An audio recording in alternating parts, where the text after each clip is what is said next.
Alors, la leçon 122, anneaux principaux et applications. C'est une leçon réputée difficile, mais faut quand même la regarder parce que une fois qu'on a compris cette leçon, on a compris bien d'autres leçons. Parce que c'est quelque chose, allez voir, c'est dense dans le programme d'algèbre. Hein.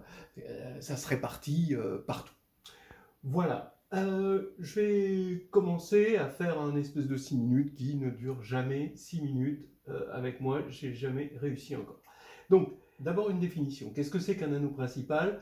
Un anneau principal, c'est un anneau intègre et tel que tout idéal de A est engendré par un élément en tant qu'idéal. Hein. Donc, I, ça veut dire que c'est le plus petit idéal qui contient l'élément petit a de grand A.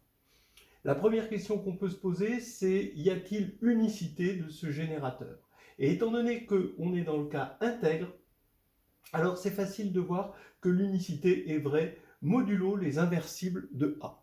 Donc, quand petit a est générateur, UA est encore générateur, quel que soit U, unité de A. D'accord? Donc dans A étoile. Et réciproquement, si B est un générateur, alors B égale UA avec U unité de A.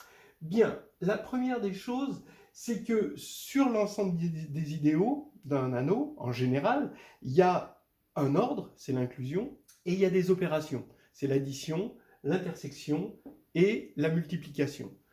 L'addition, c'est clair, on additionne terme à terme les éléments de l'idéal I et de l'idéal J. L'intersection n'est plus à présenter. Et la multiplication, c'est la multiplication, en fait, c'est l'ensemble I.J, c'est l'ensemble des sommes de petit i, petit j. Hein. Il faut les sommer, hein, c'est ça. Ou petit i parcourt grand I et j parcourt grand J, les sommes finies évidemment. Voilà. Et là, quand on est sur un anneau principal, ça devient intéressant, c'est que l'inclusion chez les idéaux principaux, ça devient de la divisibilité. C'est-à-dire si l'idéal engendré par A est inclus dans l'idéal engendré par B, alors petit a, forcément, il appartient à B, ce qui va faire que B divise A.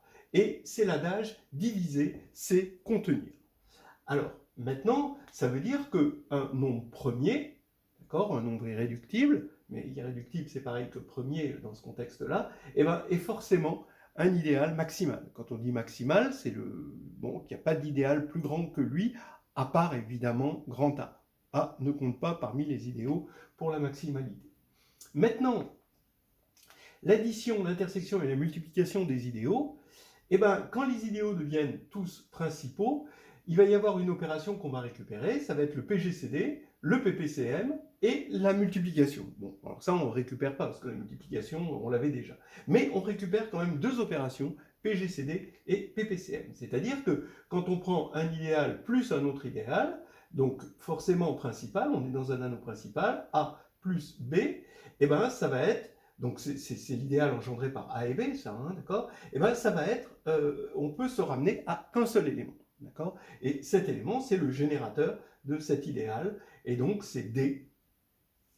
Et D est égal à ce qu'on appelle le PGCD de AB. Alors, évidemment, on ne peut pas dire D est égal au PGCD de AB, étant donné que l'unicité est modulo les inversibles. C'est-à-dire qu'un PGCD, ça va être un élément défini de façon unique à inversible près. Par exemple, dans Z, qui est principal, Z, ça va être unique si on le prend positif. Ensuite, K de X, qui est principal, ça va être unique si on prend le polynôme unitaire. Voilà. Et on récupère, grâce à cette égalité, ici, une identité de Bezout, c'est-à-dire D, étant donné qu'il appartient à ça, il peut s'écrire sous la forme UA plus VB. Et même, un générateur de cet idéal est caractérisé par le fait qu'à la fois, il y a cette identité de Bezout, et aussi que D divise A et B. D'accord? Voilà. C'est-à-dire, puisque diviser, c'est contenir, et évidemment, A est inclus dans A plus B, et pareil pour B. Voilà. Donc ici, Bezout, c'est important parce que ça nous permet de démontrer ce qu'on appelle le lemme de Gauss, et donc la factorialité. Alors là, c'est intéressant d'avoir euclidien implique principal, implique factoriel. Un anneau euclidien est principal. Ça, c'est une preuve que vous devez savoir faire. Un anneau principal est factoriel. Ça, c'est une preuve, vous n'êtes pas censé savoir la faire, mais au moins savoir montrer comment principal implique Bezout, Bezout implique le lemme de Gauss. Le lemme de Gauss, c'est le chaînon élémentaire qui nous permet de montrer le fait que ce soit factoriel. Attention, factoriel, ça veut dire existence de la décomposition en irréductible, mais aussi, surtout, l'unicité, modulo des unités et modulo permutation. Voilà. Et le lemme de Gauss, c'est vraiment l'élément qu'on utilise tout le temps par récurrence, qui va nous permettre l'hérédité dans cette histoire, pour montrer que principal implique factoriel. Alors attention, quand on a un factoriel, finalement, c'est ça qui nous permet, on est très content, parce que c'est ça qui nous permet de résoudre des équations diophantiennes. C'est finalement le Graal un petit peu de l'arithmétique, cette factorialité. Alors après, il y a un autre Graal, parce que la factorialité, ça a un petit peu déçu les mathématiciens post-Gauss, mais factoriel, c'est ça qu'on veut. Mais par contre, principal, c'est quand même mieux. Parce qu'on a factoriel, bien sûr, mais on a en plus une identité de Bezout qu'on n'a pas dans factoriel. Mais le mieux, c'est quand même euclidien. Parce que euclidien, ça implique principal, et on a en plus une construction algorithmique pour ces générateurs. D'accord ? Pour les PGCD, pour les PPCM, etc. On a une construction algorithmique, alors que là, pour principal, on a l'existence, on a une forme d'unicité, mais on n'a pas quelque chose, un algorithme qui nous permet de les construire en général. Voilà. Alors à partir de là, dès qu'on a un anneau euclidien, alors il est principal, ce qui nous permet de construire, c'est ça qui nous permet de construire la plupart des exemples d'anneaux principaux. Bon, évidemment Z, K de X, où là en plus l'euclidien vient avec une unicité de la division euclidienne.